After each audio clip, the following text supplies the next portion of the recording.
you're dressed as? Hi, I'm dressed as Jinx from League of Legends. And I'm Caitlin from League of Legends. Incredible. Did you make these costumes yourselves? I commissioned this one from someone called Cosplay Costume Shop on Facebook. Excellent. And did you make yours? Yes, I made mine in a week. Only a week? That's insanity. You know what else is insanity? These props. Tell me about the props that you're holding. Well, this one weighs a lot.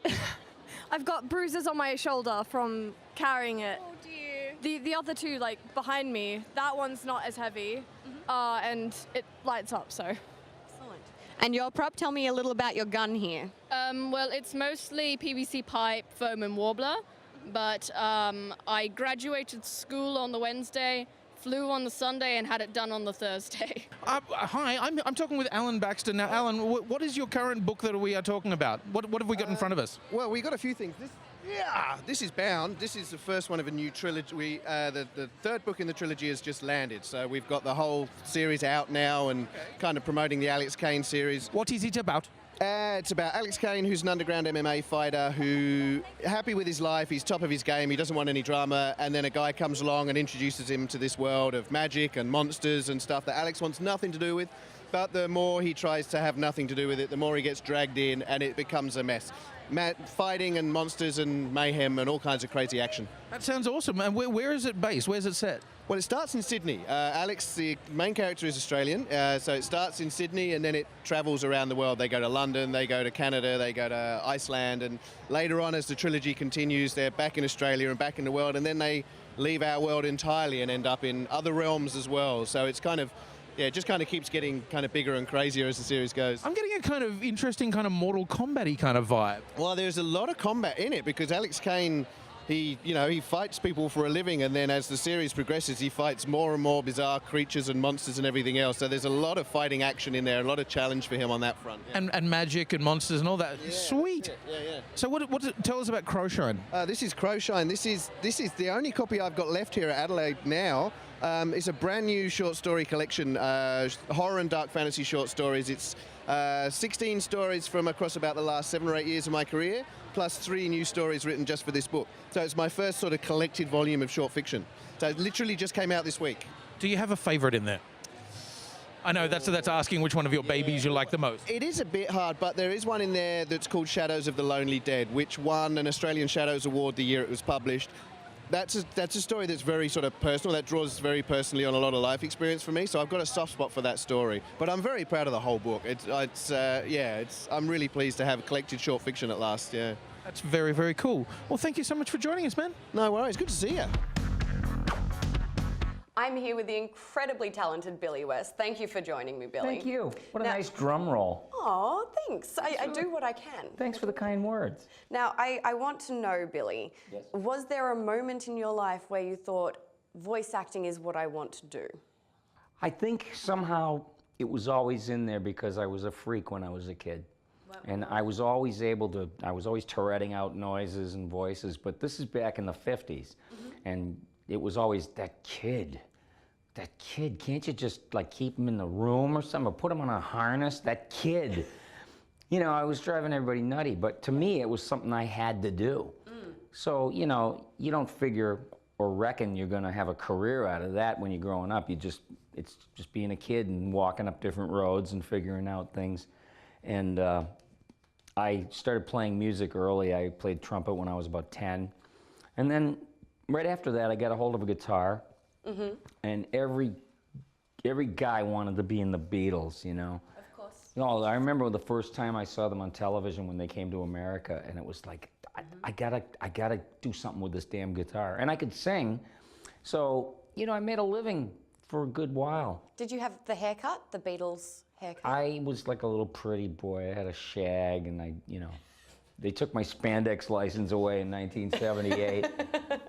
I'm a little too old to be shaking my ass around on stage, you know. That's not true at all. So really? At what point did it go from being music to voice acting? When did you realize that was a I would potential always career? buy time on stage. You know, the whole idea is looking cool. You don't want to look uncool. So if a guitar string broke, we didn't have backups. Yeah. And this is Fry complaining. you know, when I was 25. And that's the voice I used for Fry when I was a whiny, complainy, you know. Yes. Oh man, the sun's too bright. 3 suns, you know. Can you guys help it? I sounded exactly like that, always bitching about something. Yeah. And, or you blew up an amplifier. Didn't have roadies. There were none. So I used to screw around on stage and people liked it. To cover.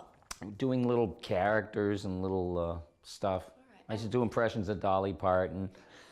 Had this big blonde wig and put it on and stuff my front, you know. And, howdy, y'all. Nothing. You okay? Oh, nothing. Nothing happened. Nothing happened. Seamless. No, I'll leave it to your imagination. Yes. But, you know, it was fun to like bust out into stuff like that. And then it became pretty popular. Okay. That I was known as the guy who, as soon as there was something that wasn't going right, that I would, out of necessity, want to entertain. It became a variety show more than just a musical. Yeah, and the other guys, you know, I don't know what they thought of it until it became really popular, and then they expected me to go nuts certain nights, and I wouldn't, you know? I mean, sometimes I just wouldn't feel good. You look incredible. Can you do a quick turn around so we can... I'll hold the bag if you want. There you go. Now give us a turn. You look amazing. Wow. Okay, so can you tell us a little bit about... Come closer to me. Now, what is the character? It's the Snow Queen from Hans Christian Andersen.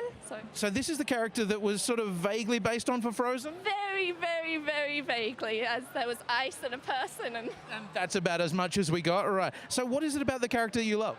oh, well, it's just the mythology of it all, the story. It's not sort of one of the sort of doctored happy things now. It's sort of raw and just natural. Now, what is her story? Is she a bad character or...? Just sort of very sort of rigid and structured and very complex. Well, the costume is very complex and you look utterly incredible, so congratulations. Thank you.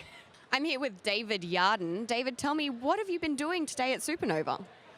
Commissions, and more commissions. A lot of drawing, selling prints, but yeah, all weekend I've been drawing commissions for the fans. What sort of commissions do you usually get asked for?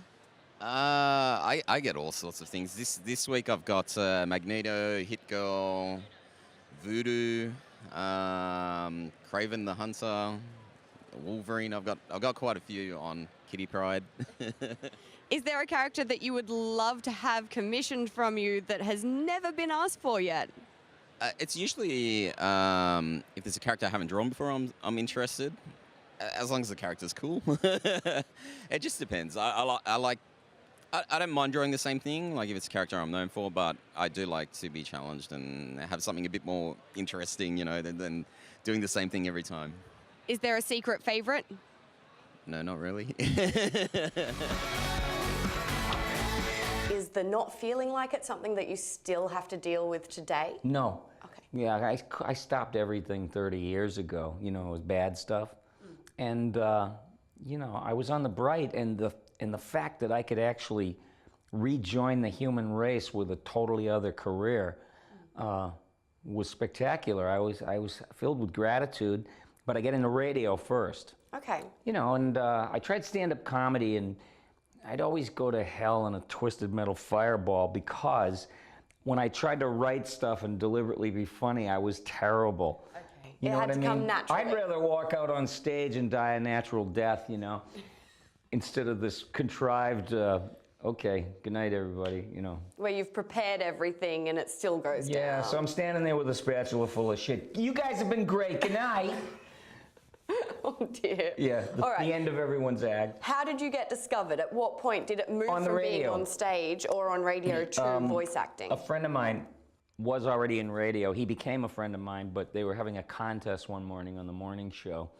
And I was hungover and I was half asleep. And my friend calls me up and he says, hey, they're having a contest on BCN if you sound like Mel Blanc. So I said, oh, all right. You know, didn't think a whole lot of it. And I called them up and they were like already wide awake. You know, I didn't know morning radio. And so I go, he goes, hello, you sound like Mel Blanc. and it caught me totally off guard. And he wasn't waiting, he hung up. So I said, I'm gonna call this bastard back, I'll fix him, you know, and I went into a blitz of voices, you know, and he says, good morning, BCN, you sound like Mel Blanc, and I say, yeah, what do you think? You know, and he says, hold on. You know, they got a live one now. Yep. Yeah. Yep. So that's where that started, and then I started working there. Okay. And then when I sobered up, I moved to New York because the stakes were higher. Actually, New York is just a higher big level of mediocrity as far as creativity goes, because there's more thumbs all over everything. Fingers in the pie. Yeah, and so the creative people, you know, they're always like, the people in control of them are always kind of artless and godless and bloodless, and you know, they just go, that would be, I think that would be funny. You know, lawyers writing comedy and stuff.